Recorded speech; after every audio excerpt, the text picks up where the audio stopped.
Donald Trump just threatened to invade a NATO ally, and Congress is so terrified they're passing a law to stop him. Let me ask you something.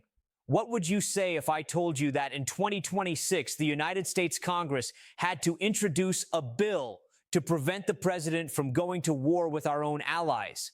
Sounds insane, right? Well, it's happening. The bill is called the Stop the Funding of the NATO Invasion Act.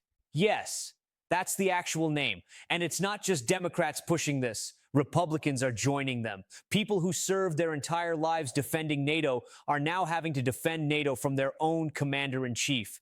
Here's what's going on. Trump wants Greenland. He's been saying it for years. But this time, he's not just talking about buying it. He's making threats, military threats, against Denmark, a country that's been our ally for over 75 years. Greenland is a self-governing territory under Denmark's protection, and Denmark is a full member of NATO.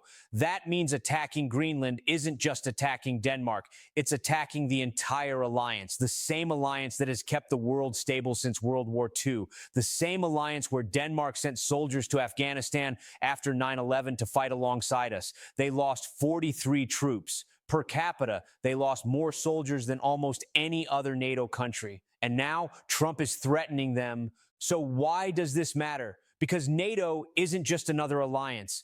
It's the most successful military alliance in human history. After World War II, the world learned a brutal lesson. Isolationism doesn't work. Letting countries carve up the world into spheres of influence doesn't work. That's 1800s thinking. And it died in 1939 when Nazi Germany invaded Poland. NATO was built to prevent that from ever happening again. Article 5 of NATO says this: an attack on one member is an attack on all. That's why when the U.S. was attacked on 9/11, NATO showed up. Denmark, Poland, Canada, Germany, they all sent troops to Afghanistan, not because they had to, because we're allies. And now Trump is casually threatening to throw that away. But here's the thing most people don't understand. This isn't just about Greenland. Greenland sits on the Arctic. It's one of the most strategically important locations on Earth. If there's ever a conflict with Russia or China, any intercontinental ballistic missiles would come over the Arctic. Greenland is the perfect place to detect and defend against that. On top of that, Greenland has massive reserves of rare earth minerals, the kind you need for semiconductors, electronics, military equipment. So yeah, Greenland is valuable. But here's the problem. It's not ours. And threatening to take it by force is not only illegal under international law, it's insane. So what's Congress doing about it? Two things. First, the Senate is working on a bill to limit military action in Venezuela without congressional approval. That's a broader check on presidential power. But the House bill, that's the nuclear option. The Stop the Funding of the NATO Invasion Act does something very specific. It says no federal funds can be used for any military action in Greenland, period. Why does that matter? Because under the Constitution, the president can't just start wars. Congress has to authorize them. But in practice, presidents have found ways around that for decades. This bill closes the loophole. Even if Trump tries to bypass Congress, this law would make it illegal to spend a single dollar on a Greenland invasion. No ships, no planes, no troops, nothing. And here's the kicker. The bill also states that any military officer who follows an order to invade Greenland would be following an unlawful order. Let that sink in. If this passes, any general, any soldier, any officer who participates in this operation could be held legally accountable. This is the same Congress that just watched the Pentagon try to investigate Senator Mark Kelly for reminding military officers that they don't have to follow illegal orders. Now they're making it crystal clear. An invasion of Greenland would be illegal. You know what's wild? Some Republicans actually predicted this. Back in 2016, Ted Cruz was running against Trump in the primary, and he said this: I don't know anyone who would be comfortable with someone who behaves this way having his finger on the button.